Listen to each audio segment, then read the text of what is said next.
நன்றி கூறினார்கள். இது போன்ற எண்ணற்ற திட்டங்களை இங்கே வழங்கியிருக்கின்றார்கள்.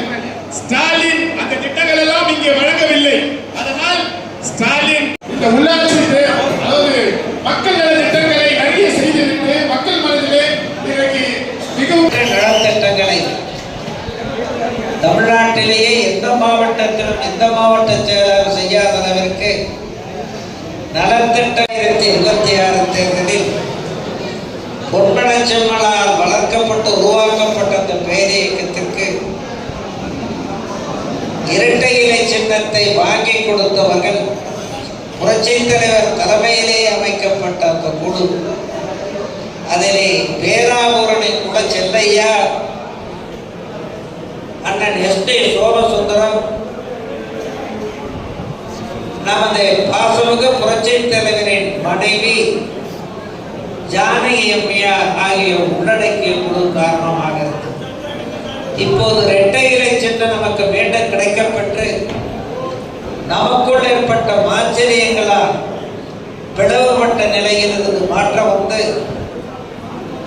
இரட்டை புறாவும் இல்லை என்று சொல்லி சேவ சின்னமும் இல்லை, பொன்மனச்செல்வி புரட்சித் தலைவர் அம்மாவின் தலைமையிலே இரட்டை இலை சின்னம் மட்டும்தான் புரட்சித் தலைவரின் வாரிசாக தமிழ் பண்ணி இலக்கும் என்ற நிலையை உருவாக்கிய ஜானகி அம்மையாருக்கு தற்போது நாம் 100வது பிறந்த தின விழாவை நடத்தப்பட்டோம்.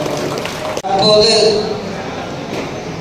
அதிமுகவை ஒழித்து விட்டார், அழித்து விட்டார், காலமெல்லாம் தமிழ்நாட்டை சுரண்டலாம், ரோடு போடாமலேயே கிராமப்புறங்களிலே ரோடு போட்டதாக பொய்க்கணக்கு எழுதிவிட்டு கொள்ளையடிக்கலாம் என்ற நோக்கோடு அந்த குறிக்கோளோடு செயல்படுகிறார். கருணாநிதிக்கு அடுத்து ஸ்டாலினுக்கு அடுத்து உதயநிதி, கனிமொழியும் இல்லை. காரணம், தன் தாய் வயிற்றில் பிறக்கவில்லை கனிமொழி, அந்த அம்மாவுக்கும் இடமில்லை. கட்சியின் மூத்த தலைவர் துரைமுருகனுக்கும் இடமில்லை என்று சொல்லி குடும்ப ஆட்சி நடந்துகிற கருணாநிதிக்கு சோதனை, கருணாநிதி குடும்பத்திற்கு சோதனை வந்து கொண்டிருக்கிறது. உள்கட்சி சண்டை புகைய ஆரம்பித்து விட்டது.